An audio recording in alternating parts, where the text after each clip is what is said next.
Good morning বন্ধুরা, তোমরা সবাই কেমন আছো? আশা করছি সবাই খুব ভালো আছো। আমিও কিন্তু খুব ভালো আছি। আজকের ভিডিওটা আমার ছাদ থেকেই আমি শুরু করছি। আর সকাল সকাল ছাদে এসে দেখছি খুব রোদ উঠেছে। আর এই রোদ যখন আমার এই ফুলগুলোর ওপরে পড়েছে না, আরও সুন্দর লাগছে জানো ছাদটা। কিন্তু কি করব বলো, সব কাজ বাজ মেটাতে মেটাতে ছাদে আসতেই তো পারি না। যাই হোক, আজকে কাচাকুচি সব সকাল সকাল হয়ে গেছে। আর তাই আমি এখন ছাদে এসেছি জামা কাপড়গুলো মেলতে। আর নিচে কিন্তু রান্না বান্না হচ্ছে, রান্না বান্না ছেড়ে ঘরের কাজকর্ম ফেলে তো আর ছাদে বসে থাকা সম্ভব হয় না, তাই না? তো চলো, আমি কিন্তু আমার কাজেই এসেছি, আমি কিন্তু মোটেও ঘুরতে আসিনি ছাদে। ছাদে একটু বসতে ইচ্ছা করে, কিন্তু কি করব বলো, বাচ্চা আছে, সব কিছু কাজ বাজ করে ছাদে বসার সময়ই পাই না। তো এই যে একটুখানি এখন আমার ছেলে ঘুমাচ্ছে, আর আমি তার মধ্যে ছাদে এসে একটুখানি এদিক ওদিক হেঁটে নিচ্ছি। এরপরে তো আর সময়ই পাবো না, তাই না? সব কাজ বাজ করে ছেলেকে সামলে সমস্ত কিছু করতে করতে আর সময় সুযোগই হয়ে ওঠে না। তো চলো, আজকে জামা কাপড়গুলো অনেকগুলোই কাচা হয়েছে, তো এগুলোকে আগে রৌদ্রের মধ্যে মেলে দিই। আজকে খুব সুন্দর রোদ উঠেছে। আর প্রচণ্ড হাওয়াও দিচ্ছে। রোদ উঠলে কি হবে, প্রচুর হাওয়া দিচ্ছে, কিন্তু তাও রোদটা যেন কি ভালো লাগছে, তাই না? এই এত ঠান্ডার মধ্যে যদি একটু সকালে ঝাঁ চকচকে রোদ ওঠে, তখন দেখতে কত সুন্দর লাগে। তো চলো, তোমরা দেখতে দেখতে থাকো আমি সারাদিন কি কি কাজ করি, সেটাই তোমাদের সঙ্গে শেয়ার করব। আর দেখো, তোমাদের সঙ্গে গল্প করতে করতে আমার কিন্তু কাজকর্ম ভালোভাবেই বেশ মিটে যায়। আর ভালোও লাগে কাজ করতে, তাই না? কেউ থাকলে গল্প করতে করতে কাজ করতে কার না ভালো লাগে। তাই চলো, আমি তোমাদের সঙ্গে বকবক করি আর আমার কাজ মেটাই।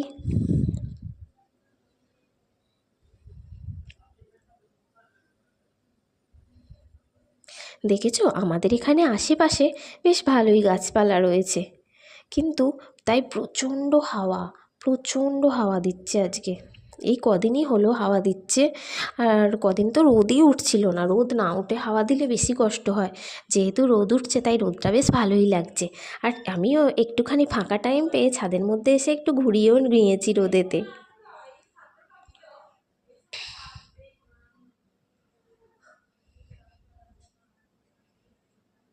তো চলো, দেখো আমার কিন্তু এগুলো সব কিছু রোদে মেলা হয়ে গেছে।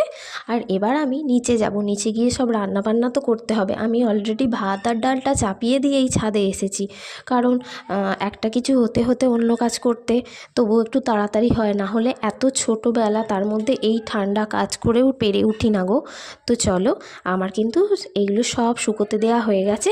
আর হাতগুলো পুরো ঠান্ডায় জমে যাচ্ছে গো, একদম কিছু করতেই পারছি না। আর আমার জামা কাপড় মেলা একদম হয়ে গেছে। আর রোদ থেকে যেতেই ইচ্ছা করছে না, কিন্তু কি করব, নিচে তো যেতেই হবে, নিচে সব কাজ বাজ আছে। আর আমার ছেলেও এখনও ঘুম থেকে ওঠেনি, ওকেও তুলতে হবে, তুলে ফ্রেশ করাতে হবে।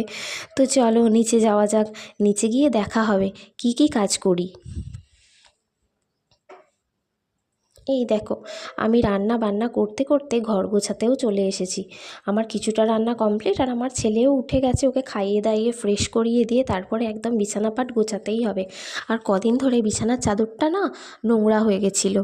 যেহেতু বাচ্চা আছে, তাই একটু খুব তাড়াতাড়ি বিছানার চাদরগুলো চেঞ্জ করতে হয়, কিন্তু আকাশের অবস্থাটা খুব একটা ভালো ছিল না বলে তাই চেঞ্জ করে ওঠা হয়নি। তো আজকে ভেবেছি যে আজকে যেহেতু রোদ উঠেছে এই দুদিন ধরে, তো আজকে বিছানার চাদরটা ভালো করে পরিষ্কার করে ঘরটাকে একটু পরিষ্কার করব। তো তার জন্য আমি লেগে পড়েছি বিছানার চাদর সব কিছু পরিষ্কার করে পাল্টাতে। আর আমার ছেলে এদিকে দেখো, ওই আমায় হেল্প করে দিচ্ছে। ও হেল্প করার থেকে বেশি পায়ে পায়ে জড়াচ্ছে। আর আমারও কাজ করতে অসুবিধা হচ্ছে, কিন্তু কি করব বলো, ও সারাদিনে এত বকবক করে আর এত পায়ে পায়ে ঘোরে আমার, যে ওর সঙ্গে কথা বলতে বলতে আর এসব করতে করতেই আমার কিন্তু সময় কেটে যায়। কোথা দিয়ে যে সময় কেটে যায় বুঝতেই পারি না। তো চলো, আমি এই ঘরগুলো একটু পরিষ্কার করে নিই। অনেক দিন ভালো করে ঘরটা পরিষ্কারও করা হয়নি। ওই যা হোক করে একটু বিছানা পাটগুলো তুলে যা হোক করে একটু কাজকর্ম করা হচ্ছিল। এত ঠান্ডার মধ্যে কিছু করতেই ইচ্ছে করছিল না, কিন্তু তবুও আজকে ভেবেইছি যে আমি আজকে করবই, যত কাজই থাক আমি আজকে এই বিছানা পাট পরিষ্কার করে ঘরটা একটু পরিষ্কার করব। তো তোমরাও দেখো আমি কি কি কাজ করি।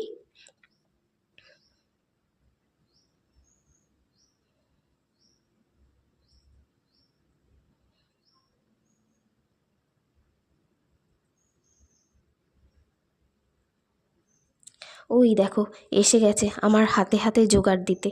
এই যে ওই বিছানার মানে চাদরটা পেতেছে, ওই বালিশের ওয়ারটা পড়াচ্ছে, দেখেছো ও যা করছে। ও কিন্তু ওর বাবাকে এলে সবসময় বলে আমি এইটা করেছি, আর আমি রান্না করেছি, আমি সব খেতে দিয়েছি, ও কিন্তু এরকমই বলে।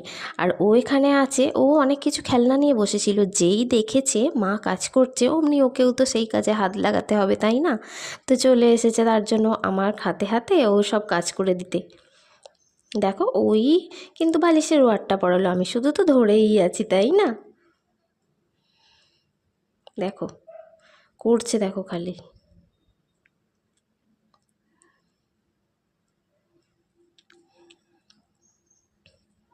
আর এখন এই শীতকালের মধ্যে ঘরদোরে এত জিনিসপত্র হয়েছে যে যেগুলো গুছোতে গুছোতে দিন কেটেই যায়।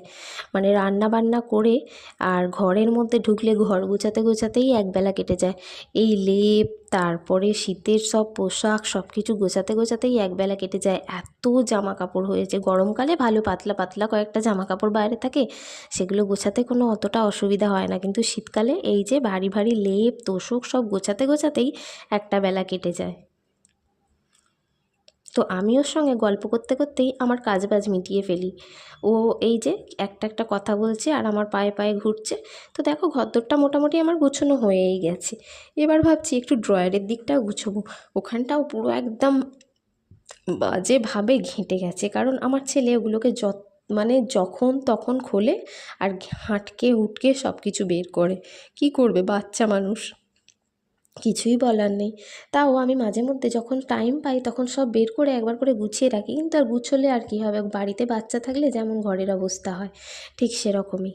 তো তাও আমি একটু গুছিয়ে রাখার চেষ্টা করি। তো ওই ড্রয়ারগুলোকেও আজকে একটু ভাবছি পরিষ্কার করব।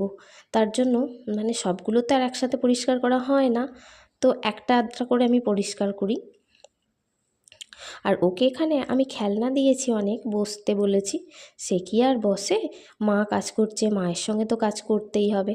আর এদিকে সোফাটাও আমি ঝেড়ে পরিষ্কার করে নিচ্ছি। পুরো সোফায় অনেক জামা কাপড় জড়ো হয়েছিল, সব গুছিয়ে তুলেছি আজকে।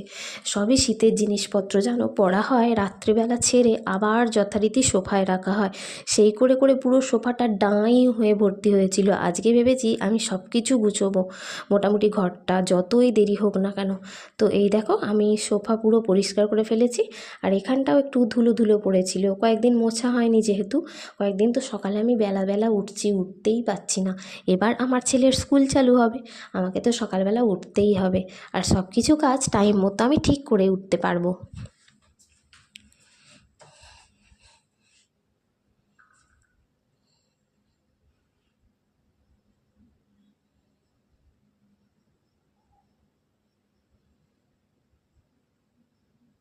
আর ঘরদোর একটু পরিষ্কার না থাকলে ভালোই লাগে না, তাই না?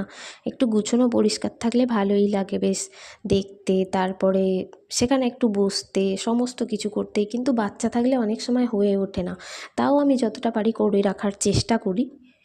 তো যাই হোক, আমার মোটামুটি একটু গুছোনো গাছানা প্রায় হয়ে এসেছে। আর আমার রান্না ওদিকে হয়ে গেছে। আজকে টুকটাক এটা ওটা রান্না করেছি, সেরকম কিছু রান্না বান্না করিনি মোটামুটি।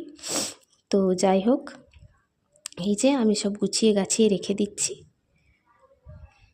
আর তোমরা কেমন ধরনের ভিডিও দেখতে চাও, আর যদি তোমাদের কোনো কিছু প্রশ্ন থাকে অবশ্যই কিন্তু আমাকে কমেন্ট করো বন্ধুরা।